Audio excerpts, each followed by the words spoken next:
Just take a listen to how much more power and engine speed I can get out of my customer's machine with one simple adjustment, and I'm not touching the fuel screws on the carburettor at all.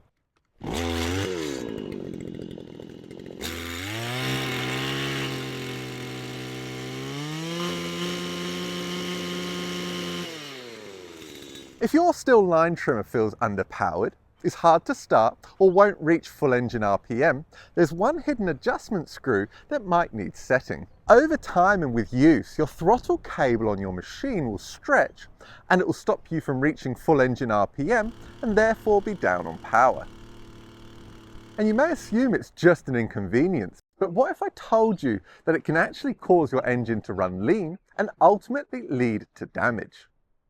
Now I'll explain the reason in more detail shortly, but let's set the tension correctly first. The location of this tensioner depends on the year and model of your Stihl line trimmer, but I'll show you each one to cover all our bases.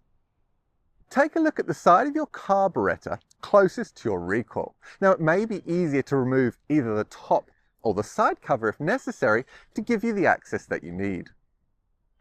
Then at the same time, pull the trigger on the handle to full throttle and watch the plate on the side of the carburettor move. When the cable tension is set correctly and you're at full throttle, the plate should contact the stop on the carburettor body.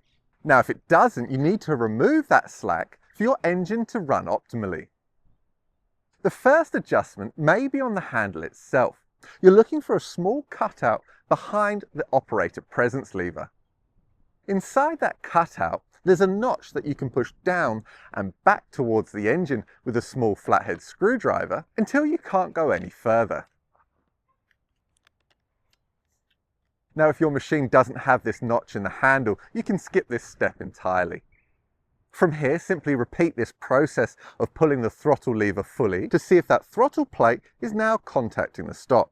Don't be surprised if you hear a few clicks when you pull that throttle lever for the first time after making the adjustment. It's just the automatic tensioner setting itself. Now if the plate's still not contacting the stop after that adjustment, there's one more final one just behind the carburettor beneath the top cover. And once again, it might be easier to be able to gain access by removing both top and side covers completely. You'll need either a T25, T27 or flathead driver to make this adjustment. It just depends on the year and model of your machine, so I've put links in the description below to all three for you. Once again, we repeat the process of going to full throttle, watching that plate move, but this time turn that screw clockwise until you notice that plate fully contact the stop. Now from here, I like to go an extra half a turn clockwise. It just ensures the plate is fully seated, that you are truly at full throttle, and if that cable stretches a little bit more in the future, you've already accounted for it. Now if your machine doesn't have an adjustment on the handle or behind the carburettor, it'll actually be on the throttle trigger itself. Although the location is different, the process is identical. At this point, your throttle cable is tensioned correctly and your engine should start easily and run optimally.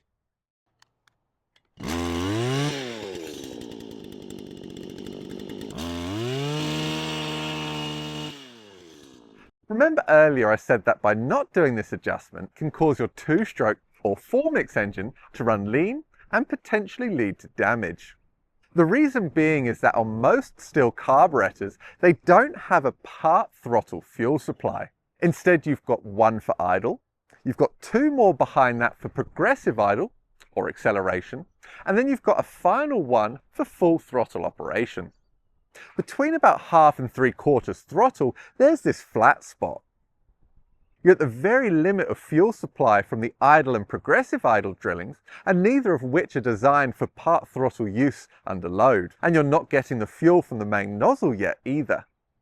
The lack of lubrication and too much air can cause your engine to run lean and ultimately lead to damage. And the likelihood of this occurring is further increased if your carburetor is incorrectly tuned, you're running a high fuel to oil ratio, or the cylinder fins are blocked. Now you have to be fairly unlucky for this to happen. It's more likely to if you're brush cutting heavier grass, but it is still possible and you could end up with a large repair bill because of it. This is why some manufacturers include what is known as a part load fixed jet drilling inside their carburetors.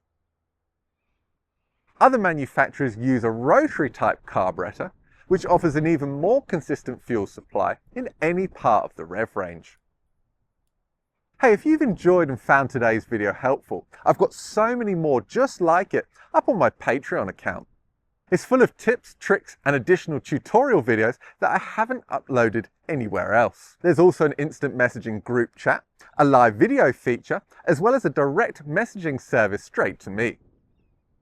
This way you can ask any of the questions that you've got when repairing your small engines and be part of a like-minded community of people. Best of all, it's only $5 a month and you can cancel at any time. There's no lock-in contract. So if you want to learn all about small engine repair while at the same time supporting the channel, you can either click this link here or I've put one in the description below for you. As always, thanks for your support and I look forward to catching you in the next video.